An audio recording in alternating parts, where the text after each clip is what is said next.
Noi vogliamo un buon statuto in tempi brevi, superando questa vergogna che il Veneto ha accumulato di essere praticamente tra le ultime regioni a modificare lo statuto dopo le leggi costituzionali.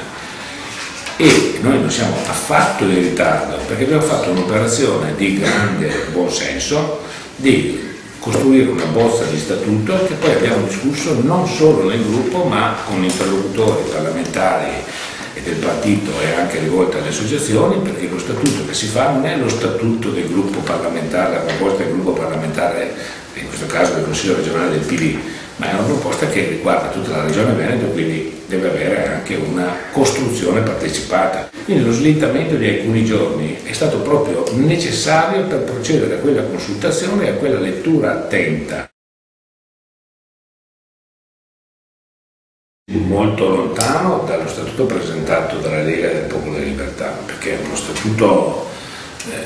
sintetizzo le cose che mi paiono fondamentali. Primo, voi vedrete che non c'è più scritto Regione Veneto, c'è scritto Veneto. Allora anche un pollame capisce che non è un dato linguistico, perché se tu non definisci che cos'è il Veneto potrebbe essere uno Stato, e quindi lascia aperta tutto l'equivoco circa l'idea di federalismo che abbiamo. Secondo, il Presidente della Regione diventa governatore e anche qua echeggia l'idea filo statunitense che gli Stati hanno dei governatori, non dei presidenti. Introduce delle normative che sono secondo noi molto centralistiche sulla Regione invece di valorizzare gli enti locali, propone uno schema che non è mai esistito, la fiducia, e non solo sulle leggi di bilancio, cosa che altre regioni hanno introdotto, ma perfino sugli emendamenti, quindi una cosa abominevole, che significa ridurre in modo clamoroso le prerogative del Consiglio. Se questo lo incrociamo addirittura con l'idea che ci sarebbero i decreti legislativi regionali, che vuol dire che la Regione, il Consiglio, farà delle leggi e poi la Giunta con decreti legislativi si riserva di renderle applicative per una serie di materie che saranno contenute nella cosiddetta legge delega, abbiamo l'idea che tipo di regione hanno in mente questi, altro che valorizzazione. A ciò si aggiunga il fatto che si combina con una,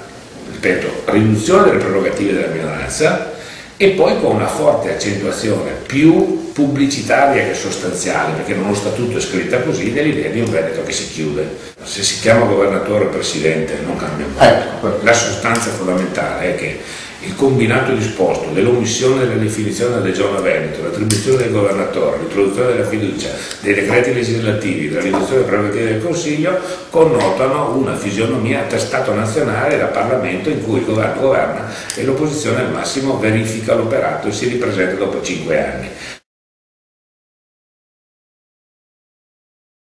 Abbiamo messo in testa la valorizzazione della Costituzione, la nostra collocazione in Europa, l'idea del rispetto della Dichiarazione Universale dei Diritti dell'Uomo, e non sono premesse tanto per dire qualcosa perché si usa,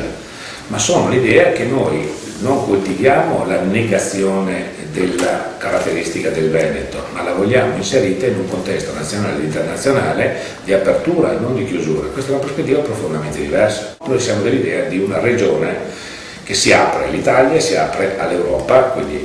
secondo, abbiamo l'idea di una regione che fonda il suo federalismo sui municipi, non sulla centralità di Venezia, quindi l'idea di una vicinanza alle espressioni di più diretta partecipazione che sono i comuni, le municipalità. La regione ha una funzione di indirizzo, non di governo al posto, quindi questa è una prima impostazione importantissima. La terza cosa che noi vogliamo definirlo questo Veneto anche come caratteristica. Allora noi pensiamo ad un Veneto che sia accogliente. Accogliente noi abbiamo definito in un articolo anche verso gli stranieri, che non significa privo di regole. Abbiamo anche detto che dovrà essere la legge a determinare i tempi necessari per elargire alcuni diritti, riconoscere più che elargire, è sbagliato, riconoscere alcuni diritti alle popolazioni, alle persone che vivono nella nostra regione. Però, per esempio, abbiamo indicato come fatto valoriale, che evoca il concetto di ius soli, l'idea di chi vive, nasce in Veneto, e quindi non per sua scelta, perché l'unica cosa che non può scegliere uno è dove nasce, o viene qua ed è minore, possa avere, fin dall'inizio, riconosciuti alcune prerogative. Abbiamo indicato un elemento di valore sui giovani, che sono il nostro futuro, su un'idea di promozione e di tutela del lavoro,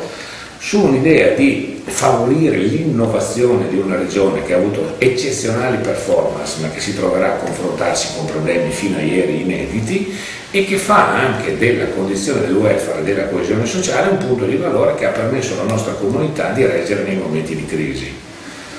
Quarto punto, abbiamo indicato il Consiglio come luogo della deliberazione, non una specie di contenitore che santifica le decisioni che farà la Giunta, e abbiamo valorizzato anche il ruolo delle minoranze indicando delle regole attraverso le quali anche il ruolo della minoranza, ma anche in futuro, perché la vita riserva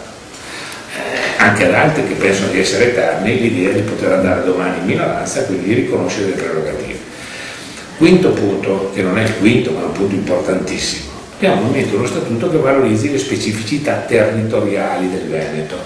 messo in evidenza tra le tante cose, ho segnalato quelle che mi paiono le più importanti, il discorso di un Veneto che oltre ai municipi valorizza i corpi intermedi, cioè non ci può essere solo la politica e i cittadini, il governatore e i cittadini, uno schema populista che cancella le cosiddette associazioni di mezzo, come vengono definite sociologicamente, no?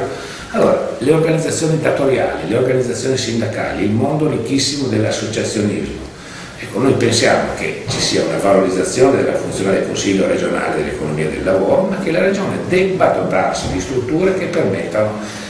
Dentro questo quadro abbiamo anche detto che bisogna valorizzare le forme di democrazia deliberante, partecipativa. Noi vorremmo che anche la Regione si mettesse nella condizione di non chiamare solo 5 anni dopo i cittadini al voto e basta, ma che li mettesse in condizione di poter scegliere su grandi questioni. C'è una specificità delle funzioni metropolitane che riguardano l'insieme dell'area veneta, ma in particolare l'asse, diciamo, autostradale,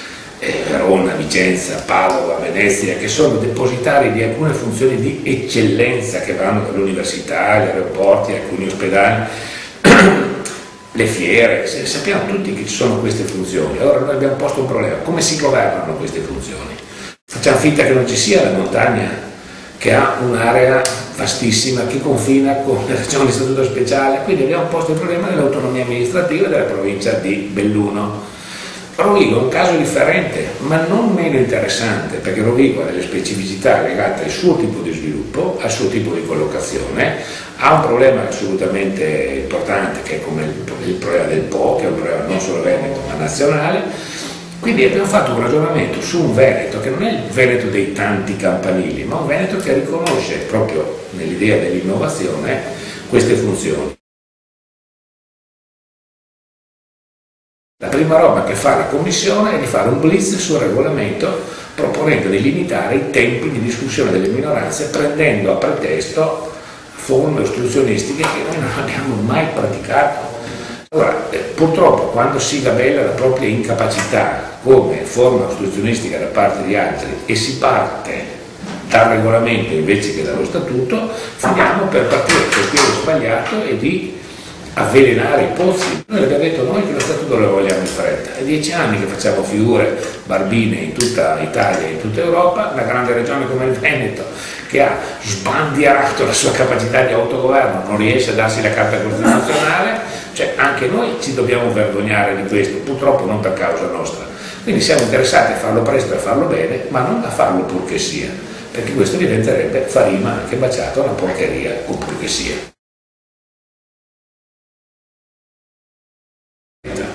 E anche a livello nazionale il nostro partito ha detto che in alcune situazioni dove si costituiscono le aree metropolitane non possono sopravvivere anche le forme di organizzazione amministrativa di tipo provinciale. Bisogna dare anche una semplificazione amministrativa e una specializzazione dei compiti. Avere funzioni sovrapposte gerarchicamente con compiti analoghi produce una lentezza burocratica e una inefficienza. Quindi se la Regione legifera e dà delle indicazioni e l'amministrazione viene assegnata alle municipalità per le competenze che hanno, la provincia in questa fase può avere una funzione di coordinamento. Domani riuscissimo a trovare delle forme di governo, credo io, più efficaci